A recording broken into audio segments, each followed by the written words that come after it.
To hear Justin Sobion talk about his late father, Keith Sobion, is to underscore the significance of this quotation from the pen of American screenwriter Philip Dunn in the film How Green Was My Valley.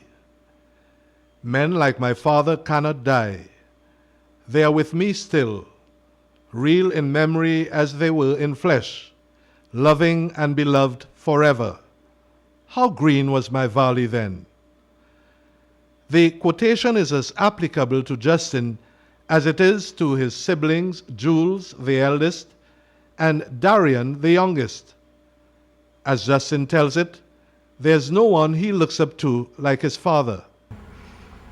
I look at Dad really as my role model, to be quite honest. You know, if there's anybody in this whole world who I really look up to in this earth, is really my father. That's how I really grew up. I mean, he was a lawyer, and I said, well, let me at least try to be one also. You know, I saw my brothers going different paths in their career, and I know even though he actually never told one of us, you know, you have to be a lawyer or you have to be an attorney.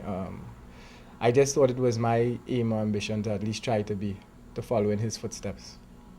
Keith Sobion's own professional career began with his graduation from the Hugh Wooding Law School after gaining a Bachelor of Laws degree, upper second class honors, from the University of the West Indies. He was called to the bar in 1975 and by 1979 became a partner at J.D. Sellier and Company, one of the largest and most prestigious law firms in Port of Spain. But as to how he started his political life, Keith Sobion is on record as having discredited reports that he was inducted by one or more of his well-known political relatives, men like Francis Privat and Selwyn Richardson, all late stalwarts of the People's National Movement, and, like Sobion, all sons of the Mayaro soil. Rather, he is on record as having stated that his interest in politics was ignited for the first time as a student at St. Mary's College. It was then that the social upheaval of the 1970s and the Black Power movement became the catalyst that eventually led him into a period of intense discussion about his interest in politics and his love for his country. In 1976, he became involved with the Tapia House movement, led by the late university lecturer and noted political commentator and activist Lloyd Best. But Sobion did not join a political party until 1988, when he became a member of the PNM. In 1991, he contested that year's general elections, won the Ortoire Mayaro seat for the PNM, and was appointed Attorney General and Minister of Legal Affairs in the cabinet of Prime Minister Patrick Manning. Sobion's easygoing, down-to-earth demeanor and his ability to mix easily with the common folk would have contributed significantly to his election victory in Ortoire Mayaro. He definitely didn't live on a high horse. You know, he's a very simple fella. I mean, he always used to tell us, all I need to live, I just need my jeans and television. You know, he came from Mayaro, and he said when he retired, he wanted to go back and live in Mayaro and fish and so on. And as to the effect politics may have had on his father's legal career, Justin feels it complemented that career. Definitely, it made him more acute and sharp in his legal mind and his thinking. I mean, when he was Attorney General, that was 91, I was probably 11, 12.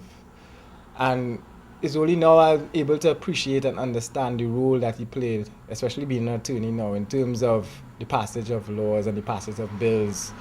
And even afterwards, I realized he was involved in the implementation of for instance, the family court. I know he piloted a lot of bills in that aspect. So it's only now when you sit down and you really check it out, you're like, boy, I really understood, I fully grasped what it is that he was trying to do. I mean, those age, I wasn't even a teenager yet, so I really didn't understand. But I think it made him a better person, a marketable person. It made him a people's person, I think, because I believe he served his constituency very well. and Ortoire Mayaro. And I just think it made him a better person overall. Sobion served as Attorney General and Minister of Legal Affairs up to 1995, when he decided to leave the world of politics and focus on another aspect of his legal career. In 1996, he took up the position of principal of the Norman Manley Law School in Mona, Jamaica, becoming the first West Indian-trained lawyer to assume that office. Previous to that appointment, he served as an associate tutor and course director at his alma mater, the Hugh Wooding Law School in Trinidad. In October 2000, Sobion was appointed an adjunct professor of law at the Florida Coastal School of Law in Jacksonville, Florida, an appointment that marked the furtherance of the objectives of the Caribbean Law Initiative, which provided an opportunity for students to engage in real-life policy advice on various legal issues. But despite the positions of influence he occupied, Keith Sobion remained essentially a people person. There was an instance in Jamaica. We had a security guard who actually was probably our age, because it was a gated community. And he always used to refer as dad as Pops, as his father. Right? Because he was underprivileged type of guy. He lives in Tivoli Gardens. This is one of, I don't know if you know about that area, but it's one of the kind of bad areas where there's a lot of political violence, etc., etc. And he said, boy, I remember your father, I was going down the road and driving his BMW, and I was like, Pops, they have a game in Tivoli Gardens, some youths playing, you want to go and watch it? He's like, yeah, Jones, that's his name, Jones, let's go. So he said, boy, I feel so good, it's me and your pops in a BMW driving in Tivoli Gardens, and when I come out, all them brethren gonna say, yeah, that's my father, and he kind of got on, and like that. I know, because it was a big thing for him too, especially driving in with, I guess, in this expensive, but to that it was nothing. I mean, the cars, the fancy cars, all those things, money was nothing to him. Nor did Keith Sobion's career successes affect his absolute devotion to his wife Judith and their 3 sons. I think he had a special gift in terms of balancing his family life and professional life. Especially in his law school days, he would he would always be there, I think, for his family. And I always recall this instance too, when I was in Barbados. I think really and truly at times he put his family first, because when a year I was in Barbados, and it was my 2nd year, and I was going through a lot of pressure in terms of the workload was really sort of getting to me. And I remember examinations were around the corner, and I was sitting down trying to study something in family law. And I remember calling him because I couldn't get the point. I don't know, it was well, he made it simple, but I couldn't get the point. It was something with divorce and fault and so on in a family matter. And I don't know if it was the pressure around me, and I called him and I was like, Dad, I'm feeling down, I have this exam coming up and I can't get it. He was in Jamaica at the time. And that was in the evening. He's like, Justin, don't worry. I come down to Barbados tomorrow, and we'll sit down and discuss it. He called me back and said, I spoke to my travel agent. I got my ticket, so I'm coming down to Barbados. And he came down the very next day. And I mean, he came down and he said, Justin, yeah, so and so and so, you have to answer this question, so and so. He gave me a personal lesson. It was so personal. I had friends and then coming across to my apartment and sitting down, and he had this family law lecture. I mean, it was about three of us, and my roommate was there, and he sat down and was explaining it to me. And in those times, something that you take for granted. I mean, I was just like, okay, well, thanks. I can't remember if I told him thanks for coming. Apart from being his dad, Justin says his father was also his legal advisor. But as the case with his brothers Jules and Darian, he was allowed to make his own career choices. His father was therefore quite supportive when Justin decided to pursue law at the University of Cape Town.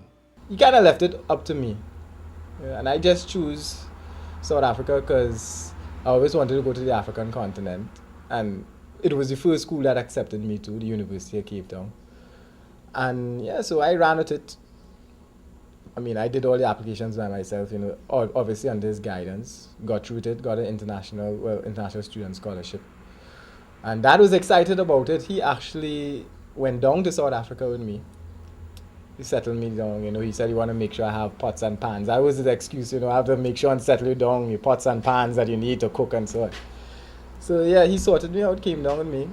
And it was very weird though, because the last time, when he left South Africa, it was the 14th of February, 2007.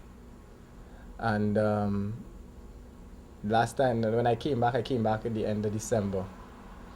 And, you know, we only got like about a month really to see each other, you know, when I was here. But the last time when he left me, it was the 14th of February, 2007. And he passed away the 14th of February, 2008. So, I don't know, it was Valentine's Day. I hold the 14th of February as some significant day. I don't know, I shouldn't say significant, but it's some, I don't know if it has some sort of meaning. Justin says he felt his father reached the pinnacle of his career when he was appointed principal of the Norman Manley Law School, thereby gaining acceptance as a regional statesman and helping to spread his message in support of the establishment of a Caribbean Court of Justice and Caribbean unity in general. I think going to Jamaica was one of the best things that he ever did, even though at the end he was trying to come back to Trinidad because he spent 12 years in Jamaica. Yeah. I think that was the best move he ever did, you know, getting away from the politics in a sense, because the political game I personally didn't really like. And doing that, you know, I think he was recognized throughout the region, and even he got recognized outside the region, you know, in terms of the Commonwealth. And even in America, he was a adjunct professor. He's also he was the vice president of the American Caribbean Law Initiative. So, yeah, I mean, a lot of people say that he had further to go, but in this world, you know what I mean, when your number called, that's basically it. And God Almighty said, this is the end of your life. This is, you know, He needs you now. You've done what He put you on this earth to do. And that's so much you could really do. You can't do more than that. Thus it was that Keith Sobion departed this earth at age 56, a relatively tender age that belies the wide extent of his achievements in law and politics in Trinidad and Tobago and the wider Caribbean region, which he served so selflessly and well. The Hummingbird Medal Gold is today awarded to Mr. Keith Stanford Sobion, posthumously, attorney at law and principal, Norman Manley Law School, Jamaica, in the sphere of regional education. Mr. Justin Sobion, his son, will accept the award. Justin Sobion is going to step forward. Himself an attorney at law.